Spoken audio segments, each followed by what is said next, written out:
వీర గురించి ఆలోచిస్తున్న పారికి ఒక్కసారిగా వీర గర్జన వినగానే పరుగులు తీస్తూ వీరాని కలవడానికి వెళ్ళింది.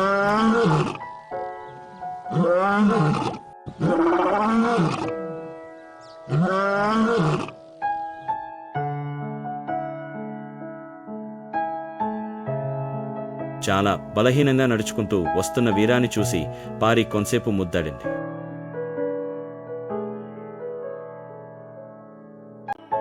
వీర, పారిలో ఇద్దరు తమ ఇంటికి బయలుదేరారు.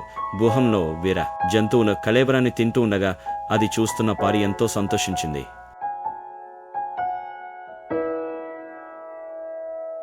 వీర నిద్రలోకి జారుకోగా పారి కాపలా కాస్తుంది. కాని ఇంతలో ఓలజడి వినిపించింది.